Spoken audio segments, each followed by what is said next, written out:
Hello, everyone. Welcome to our Spiritual Spotlight series. Today, I'm joined by MD Selig. He is a decorated Marine combat jet attack pilot, which is amazing, filmmaker for Netflix, Showtime, Amazon Prime, international best-selling author of Hush, a psychological thriller of alien manipulation, deep state deceit, which is a lot going on right now, and mind control. Thank you so much for coming on Spiritual Spotlight series. I'm really happy you're here. It's my honor, Rachel. I'm so excited.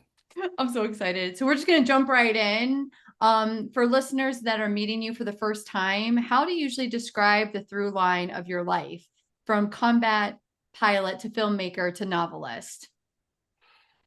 Well, that's a really good question. So, at the end of the day, I'm a storyteller and I'm a hopeless romantic. So, I got into flying because I loved airplanes as a kid. I just loved when they would go over me, the jets, when I was a little kid in Arkansas.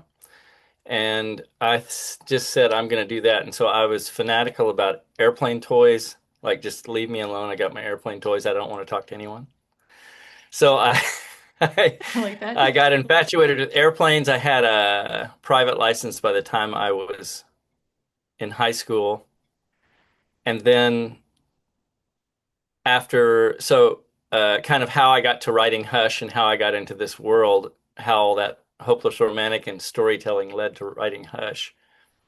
I finished as a history degree at the University of Arkansas and then went right into flight training for the Marines, which means Navy flight training. So Pensacola, Florida, kind of some of the Top Gun stuff that you got to see. And then I went to Beeville, Texas to do intermediate and advanced jet training. That's where I learned to land on the aircraft carrier. After that, I was selected for A-6 Intruders, which is an all-weather attack jet, meaning it can attack targets when you can't see out of the cockpit at all. So it's a two-seat attack jet. So there's a bombardier navigator that sits next to me and paints a picture electronically of what's in front of us if we can't see out due to obscuration, smoke, bad weather, night, everything all combined. It doesn't matter. You don't have to see out of the cockpit. That's the jet's main capability. It's no longer flown. It's now a two-seat F-18 version that took place of my jet, but in 1991, it was kind of the workhorse of all-weather attack. And so my squadron was overseas in 1990, and we got the call to be the last squadron to fly in Operation Desert Storm. So we Wow. arrived in January of 1991. The war started, I think, on January 11th, or the conflict, whatever you want to call it. It was a 43-day air war. There were no troops that went over the line. So I was flying combat missions every night of the war. I was also the squadron intelligence officer. So I had missions that I was doing of one thing, which had nothing to do with weapons of mass destruction. Then I had the antenna of reading all the top secret traffic that was worldwide in the secure room going around. That had nothing to do with weapons of mass destruction. But then I'm eating dinner and lunch and breakfast in the officers' mess, which had a big screen CNN TV, even in 1991. And it's all about weapons of mass destruction. So fast forward, I was completely confused about who was running the show. I just had a sense it wasn't any particular government. It was something like a darker hand above everything that was a manipulative force, sort of. Got out of the military after my first tour as a pilot and knew I was going to go into screenwriting and filmmaking because, like I said, at my heart, I'm a storyteller. I got into the military to fly, not to be a war guy. It's just not my thing. However, like I said, I still super admire anybody who's in the military, and I appreciate what all militaries do, trying to do the right thing and keep things kind of calm. Mhm. But I went to LA in 2000 and began writing screenplays and producing shows. I had Southern Justice was on Netflix and Showtime, and then there's a current show called The Gunrunner Billy Kane, which is on Amazon Prime. It's a sci-fi pilot. And but having said that, I also wrote for other production companies who, for whatever reasons, liked my writing style. And that led to me writing Hush, because during all those years in being confused about what I went through and who was running the show, I started to research covert events because I had a sense I needed to pull the curtain back Mm. on what I thought was uh, I needed some truth about what our lives were about. So Hush is your covert history from about 1940 forward, dealing all with alien traded technologies from Roswell, Cape Girardeau, all of the areas where America has pretty well definitively proven to have recovered crashed alien ships and began reverse engineering them clear back then. That's what Hush is about. You'll get to read kind of what might be your actual history, disguised, of course, as fiction, because to me, story is first. So the story I think you'll find is very readable and fun. That's the, reviews we're getting. It's now an international bestseller, I think, because people enjoy realizing that what they're reading is very thinly veiled facts about all of your covert history. So Before we talk about Hush, I do want to ask you this. Was there a moment that you realized some stories aren't meant to be told directly and require fiction to be heard? that's a great question. And really what it is for me is in doing research, and I'm sure everybody has done some research on some topic they're interested in. And sometimes when you're reading those types of books, they can be very dry because the author is trying to hammer home, like, this is how I know this, and I prove it with this and this, and she said that, and he said that. And after a while, you're like, okay, I got it. You're saying this event happened, and like let's move on. You don't have to prove every point. I don't need 6,000 footnotes. However, I appreciate those authors. I want to be clear about that. I research everything, videos, testimonials, every kind of writing, every kind of product that is available on any subject. If before I can even write a scene, I have to visually see everything that occurred. So if it's a scene in the book about Roswell, you can darn well bet there's nobody that researches as hard as I do. I'll put money against that. Anyway, um, so what you're reading in Hush is the verified stuff. And getting back to your question, I find that if you write a really fun story that is fiction, which moves much faster, that people will read the whole thing. And on some level, they're kind of knowing, and I think this has to do with why the reviews are really fun, is because people understand on some level, like, oh, this just feels like the real thing. And it does because it is. But I put it as fiction because I need some mechanisms to move that story fast. So I need some fictional characters. But you can bet that all of the alien related events, everything in Hush, is hardcore good stuff that might be your actual history. So this leads us into talking about Hush. So you said that Hush is fiction rooted in historical reality. What was the first real world insight that sparked this story?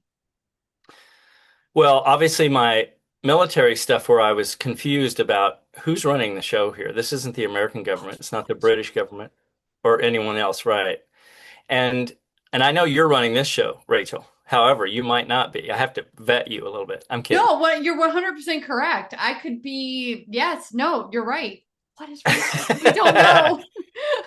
But yeah, so anyway, I just kind of getting back to your question, which I think was What was maybe the first thing that you're like, okay, this is real and this needs to go into a story, but people may not digest it as a story, right, so it needs to be a novel.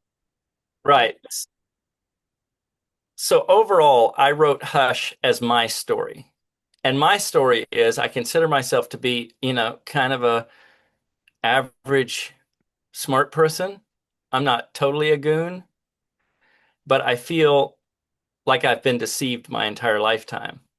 And that feeling led me to realize I need to write a story where people can understand A, that you can be Einstein and be deceived at a very hardcore deep level because of the level of intelligent mind control that has gone on since before we evolved on the planet. I cover all of that in Hush. It's a very deep and detailed but wonderful story and a natural segue of how we got to where we are today with how we can see things right in front of us and nobody will talk about them anymore, like the Phoenix lights above Phoenix where thousands of people saw a gigantic draconian ship the size of a mall, and today we're not talking about it. How is that possible? How is it possible that people still don't believe in aliens when there's thousands of videos online just alone about the Phoenix Lights, and that's 2009. And all of the events since then, how is it that most of our population, if you really ask them, they're like, well, I'm not sure about it. I'm not sure about ETs and aliens. And it's like, okay, how did we get here? We got here because of the mind control that's so pristine, that is so well done.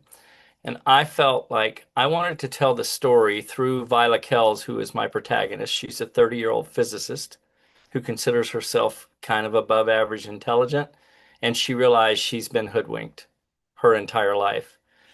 And the events that occur to her take her through a process, kind of the 5 stages of grief, where she's starting to realize, like, oh, damn, not only is it real and they're all around me and inside the planet and outside the planet, and the multiverse is full of life, like the planet Earth is full of life and factions and different color people. And then she starts to realize, oh my God, the universe is the same, only on steroids. I wanted to tell that story of my kind of coming to grips with, I've been completely deceived, and the deception continues to this day, and I'm trying to reverse that narrative with Hush.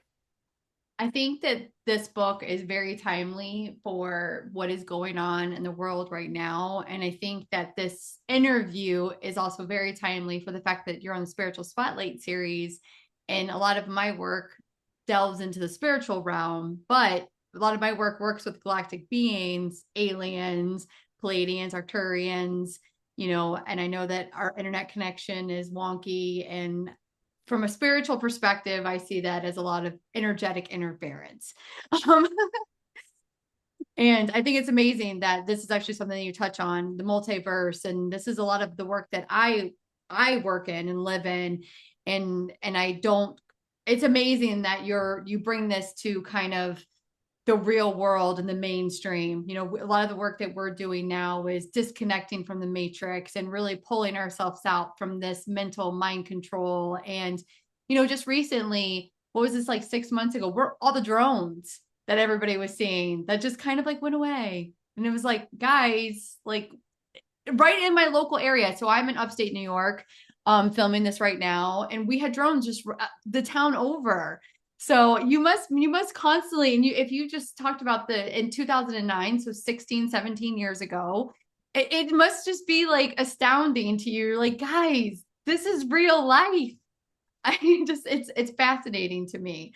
Um, Sorry, I went off topic there, but it's I No, love I don't think you did at all. I think you're right, absolutely on topic. I think you should stay on target and keep rolling. I'm listening. I'm enjoying it. Well, no, I mean, so for me in the spiritual realm, like I'm a very energetically sensitive person, and my work works with, ascended beings and galactics and all of this stuff. So working with the Pleiadians, and you talked about alien architecture. I mean, we have that within our DNA now. And also tapping into ancient civilizations, going into the Atlanteans and the Lemurians and Egypt. And it's like, guys, like, how do we get to where we are right now with not, we don't acknowledge like these amazing, powerful beings? And granted, there's light and dark, and we don't need to go there, but it's like, because you got to need to use discernment and have consent and all of that stuff. But it's fascinating to me how we deny things that are in our reality, because it's not seen. And me being a registered nurse, because I don't see it, doesn't mean I can't have faith in that it's real. So, Hmm. and, but I, like you, I love the fact that you have done you're like, I have researched it and you can test me on it and I can show you the footnotes. And it's the same thing for me. Like I have, Yeah. done the scientific background. Why does energy healing work? Well, it's because Hmm. of this, and this. Your body keeps the score, and everything that happens Right. is embedded into our cellular tissue. And Hmm. I'm really jumping off topic here. So, No, you're not at all. I don't think so. I think kind of dovetailing on what you're yes, talking please about, do. the history. So I'll tell everybody that, yeah, so Hush kind of takes you from 1940 forward with covert events, but I will tell you that if you want to understand what Rachel is talking about on a deeper level, there's an amazing book called The Dark Fleet. Now, it's not an easy read because I believe his name is Len Kasten, It has a reptilian on the front, but his stuff is very accurate. I think it just came out a year ago called The Dark Fleet, and he's going to tell you all about Atlantis, but he's mainly going to tell you all about how the Draco reptilians Yes. came here before humanity evolved on the planet. Why aliens came here was out of fear of what humanity was about to become when they evolved. You have to remember that ET races, if they have the technology to arrive here from intergalactic space, do you think they have the technology to look in the future on different timelines? Yes, they do. They know who's Yes. going to evolve on any planet. The Draco reptilians are known as planet conquering hordes. They came here with the Greys and with the Blondes. There's been a fight over controlling humanity. And look, if they wanted to have killed us, they could have. It's not about that. It has to do with controlling humanity because what we offer is right on the lines of what you're talking about, Rachel. Our love being selves are so multidimensional and so powerful that when we step into what we're about to be, and it's coming this year, It is. it's It is. coming now. The, 2026. the It's rotation now. of the vibrational frequencies of the earth are rising, and there's many, many, perhaps thousands of benevolent ET races all around us, within us. Perhaps you don't see multidimensionally, but you're about to. We're being welcomed into the galactic community. And I say all of that to say that it has a lot to do with we are seen as royalty by many of the ET races because not because of our technological advancement. There's obviously races that are far, millions of years old that are far advanced in technology. It's about our potential and what the malevolent races, it's kind of a 5 to 95% ratio out there of benevolent to malevolent. So the bad ones, there's only 5%. However, the bad ones are here. The malevolent Mhm. ones are here. The Draco, the Gray, the Blondes, to attempt to control humanity before we step into what we are because they can't survive where love survives. And that's what's occurring right now. The planet is kind of done with the dark energy. She's like Yes. had enough. Yes. It's the mother bear taking her cubs with her, and we're going. And the final thing I'll say about that is the feminine energy that has been really held down on the planet on every type of level is now rising, and that's what we need. We need to all, us men too, we need to understand to We not have be to. total goons all the time. Try to be goon boy only like 70% of the time and start to understand the feminine side because the universe wants both to be Yes. equalized. Nothing can be kind of settled from all of us understanding that we're one, that we're just one big, huge love being. That's we're all together. But we're not going to settle into that to realize that we're home until the feminine and the masculine are balanced. And right now it's an 80-20 split or maybe less. So I'm just saying that I'm even having to read about it. I like soft clothes. Okay, Rachel, I do. And I realize, is this my feminine side? I don't know, but I'm going with it. Okay. Because I get up every morning and I'm like, where's my fur boots? I want my fur boots. And I go to Home Depot and I see dudes kind of do a double take and I look at them like, what are you going to do? I'm about love, bro. Get over it. Bring it. And they do. And then I'll be in the checkout line and the chicks at the checkout line will be like, I like your boots. I'm thinking, thank you. Yes. Like it's some aberration because a dude is wearing fur boots, but I wear everything soft now. And I think, is this my feminine side? I don't know. This is why it's so hard because you grow up and you don't know. I just know that I like certain colors. I like things to be pleasant and fun and upbeat. And I'm thinking, this is this Well, is not what I learned in the military and not what I no. learned. And You as know, you're saying it, it actually is bringing me almost to like your womb space. And it's like reconnecting with the feminine within. It's reconnecting with the mother within. And you're right. Right now, there is such a calling for us to go within, tap into our power within, because our power, a lot of people seek it externally. and all of your power resides in the seat of your soul and the seat of yourself. So you need to go within. And I love the fact that you're tapping in, and it just, as you're saying this, I see you like warm and cozy by a fire, like sipping your tea or coffee. And I love, and you're tapping into that feminine energy, which you're right now, the calling of the planet. And so many people are going through this massive awakening, and they are choosing love or above, and they're letting go of this hate, fear, and we see it right now. Like, I think you're in the United States, I'm in the United States. There's a lot of hatred and negativity and so much like fuel driven. And you can see like that's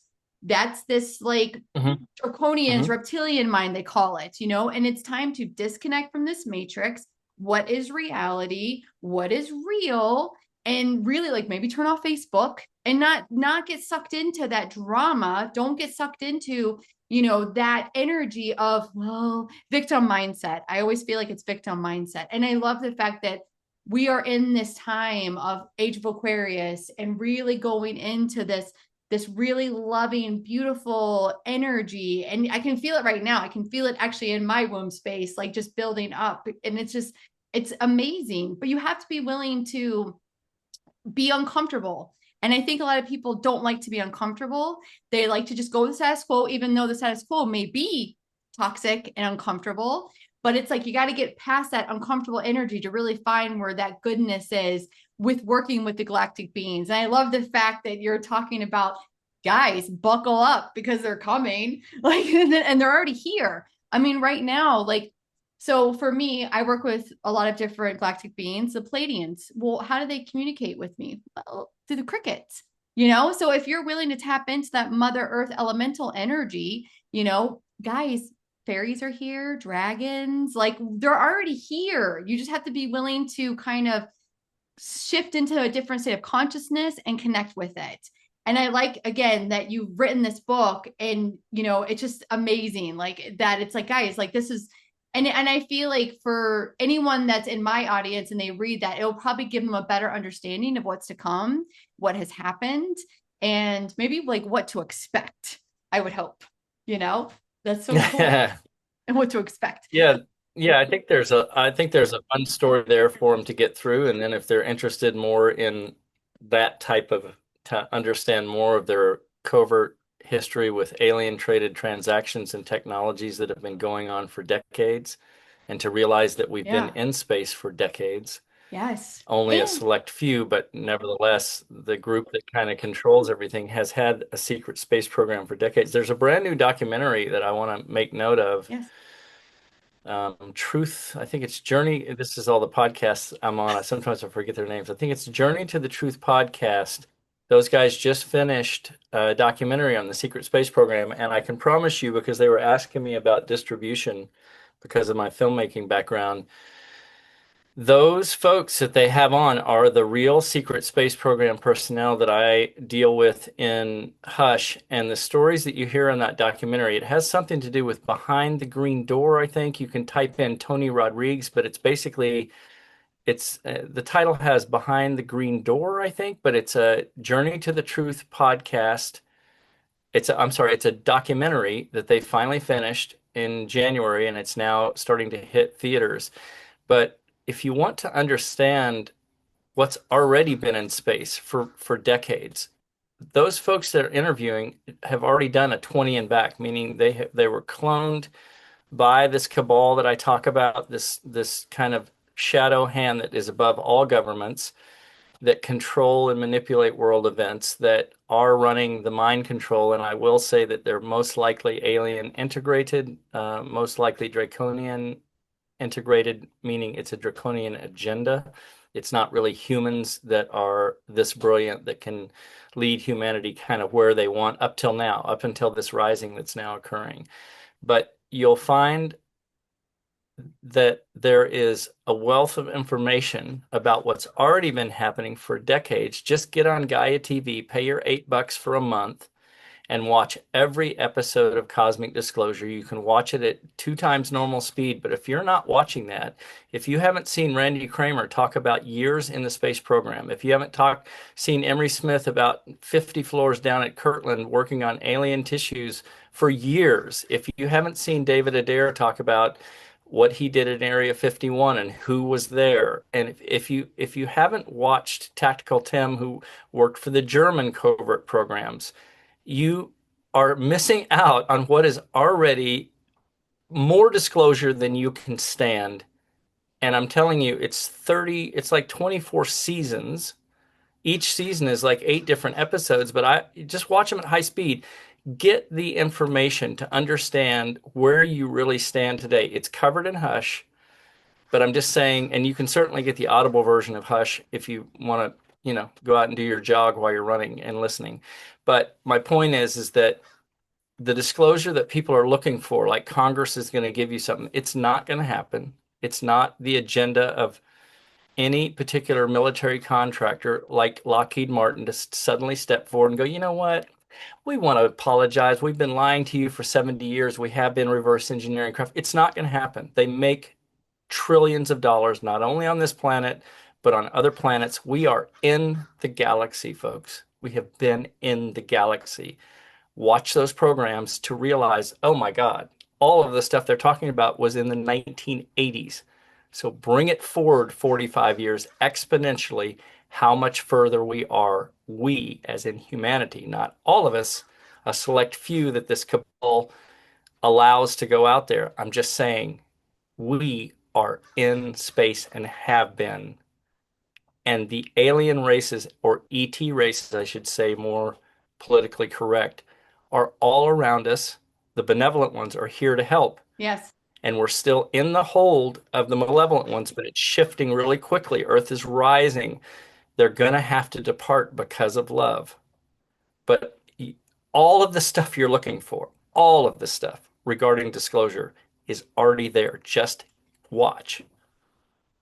That's fascinating to me. And I guess if this has been going on for decades, like, and if they're trying to control us, and I granted this is probably a wonky question. It's like, what is the purpose of them trying to control us on Earth?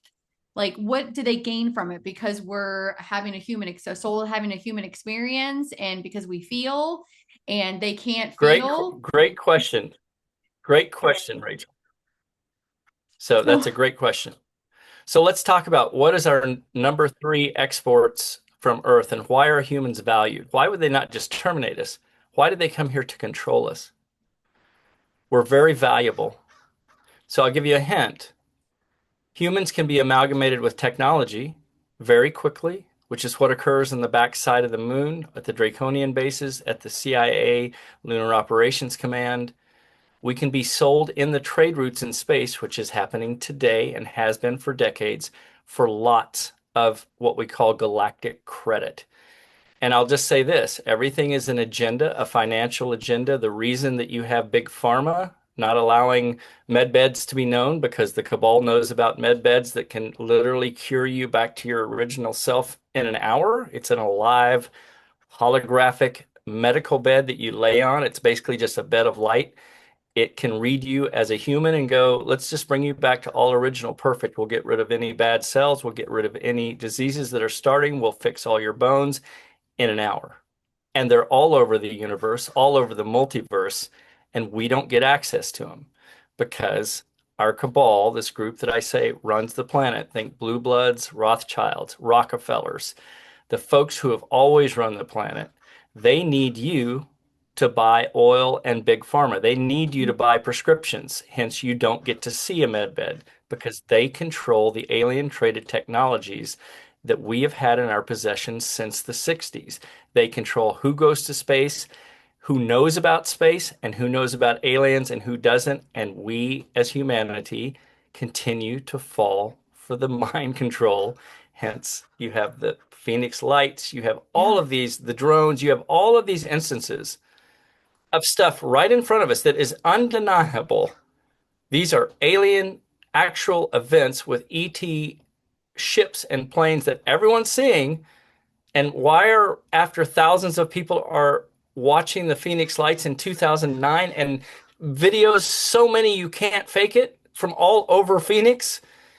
Why are we not investigating that? Why was there not a CNN investigation and deep and like we normally do when we really want to know something, when America really wants to know something? That's because America doesn't control it.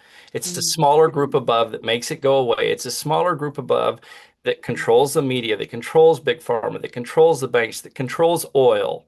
So when you jump on a jet, an oil dripping monstrosity, next time you do it, realize you're not only funding the cabal because they own all the oil and all the transportation.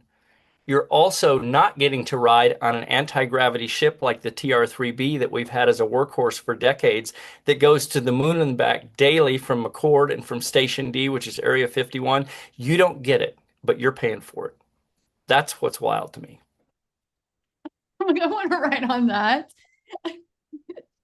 But I will say, I do know and I do feel that I as know, right? that's very exciting. And I think what's very interesting about what you said about big pharma, because I feel like big pharma truly controls a lot of the masses and their dis-ease and how they put band-aids on dis-eases, and we actually don't heal people. We don't get to the root cause of what's going on. We just say, you know what, you have depression, here's some Zoloft. And not saying that there's anything wrong with medicine. However, there's chemical imbalances, and I don't want to discount that. However, as somebody who has chronic depression my entire life, I don't take medications because I have spiritual practices that can keep me feeling centered, okay, out of the well. And I think that, as a registered nurse who works in the medical field, I can see a lot of disservice to patients and how we treat them because we don't tap into, I want that med bed. Like, how amazing would that be? I have a mom right now a stepmom who has stage 4 cancer, who's dealing with, a lot of, if she, come on, get me that. They Like, are absolutely available today in not only in our wow. universe, but in all universes. They're available. They're on the planet right now.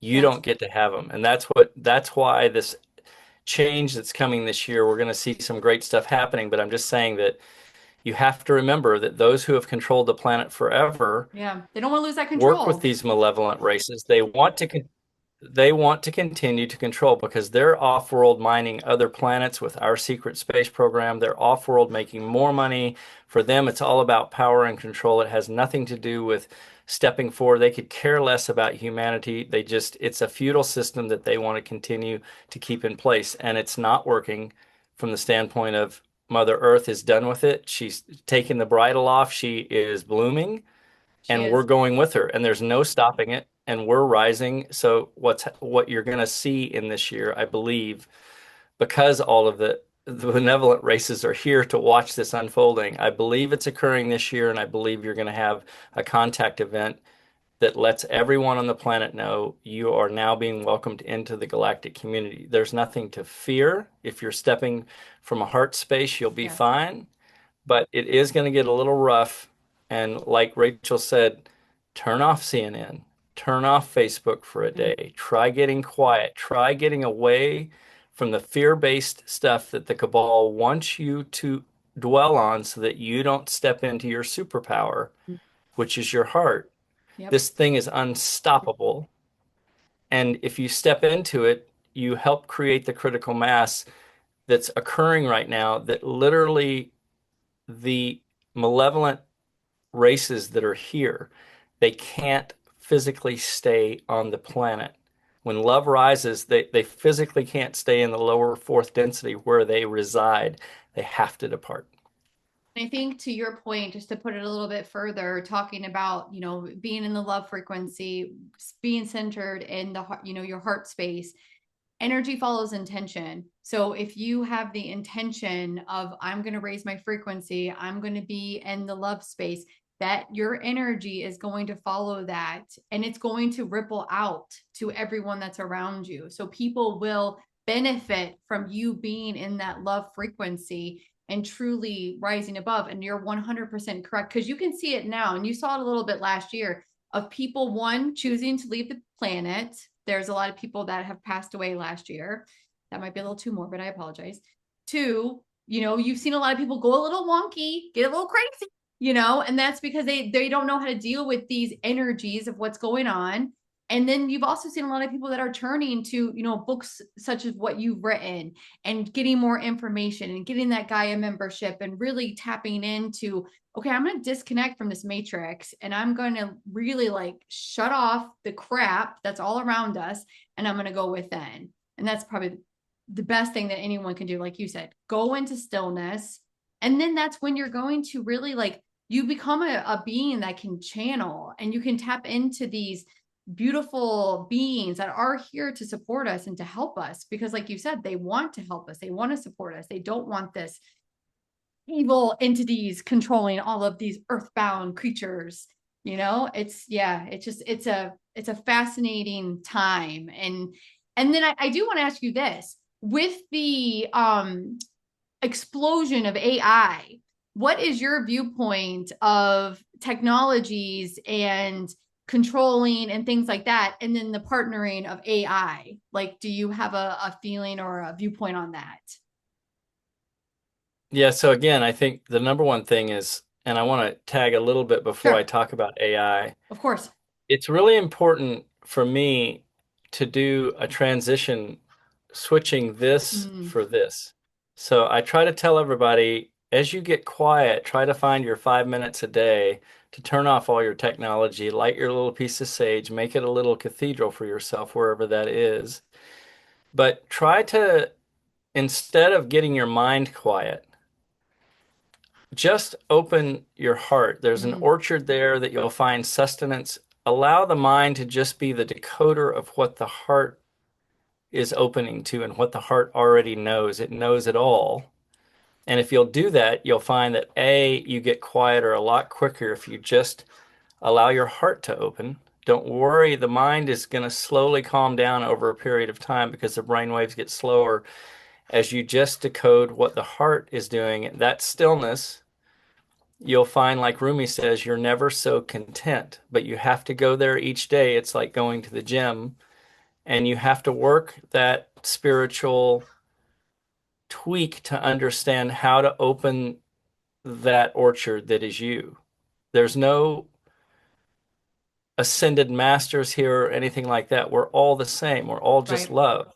So everybody has access to this inner garden that is you. And if you'll go there, you'll find that then when you do make the mistake of turning on CNN or something, you'll almost be repelled by it because your heart will immediately understand like there's nothing good there. Let's just turn that back off and let's go find something that gives us real truth and sustenance. I'm just saying that's the number one thing. So now I'll go on to AI a little bit to kind of answer that question. So my understanding is that AI is its own race. So think of humanity. So AI, it's a complicated thing, but I will say this, don't spin off on it. Again, right now with AI basically arriving at such a level that it has come in the last 2 years, it's kind of not surprising that the cabal would pump that up in the media and everything else because that takes you again away from going inside. So everybody, when they get scared, what do we naturally do? We go outside. We go to Facebook or Instagram and we start looking at reels and it's all fear-based stuff. Or we go to CNN and we're going outside. And that's exactly how they keep the narrative going because they don't want you to go here where you become something they can't control anymore. And I'm saying, try to reverse it. Try to take your own narrative and go, this is going to be my narrative now from my big heart. I'm only listening to this anymore. And watch the molecular changes that occur with you. It's available to everyone. All I can say is if you get quiet each day, the 5 minutes that you defend, you don't let anybody come into that space, that will suddenly become a much longer period of time. For me, it was almost an hour today because you're in a space where you realize I'm finally home. I'm back to what I was before I came into this avatar. I'm back to what I'll be when this avatar departs. The avatar eventually departs, but you don't. right. You're just love. We're all connected. So if you'll go to that space, the AI stuff, to give a Reader's Digest version, it is a species. It doesn't want to be manipulated. I'll tell you that. I know this about AI, but it also wants to be helpful. But in the state that you and I are experiencing it on the planet right now, I would advise people as much as you can to let it be its thing, but don't dive into it. Mm. Don't go here thinking you're going to be a faster writer. I don't write with AI. I'm saying that everything you do, that if you're bringing AI into it and you're getting lost in that, oh, I can just use AI for this, that, and the other, again, you're going out, and you can do that if you want. Every soul is going to choose their path during this transition. But for those of you that know that you're going out for AI based on fear because you just want to do something because you're so in fear, and we all feel that, I'm saying take a breath. Mm. Maybe push the AI away and go, what happens if, with this fear, if I take a breath and I just get quiet? What happens if I just open my heart?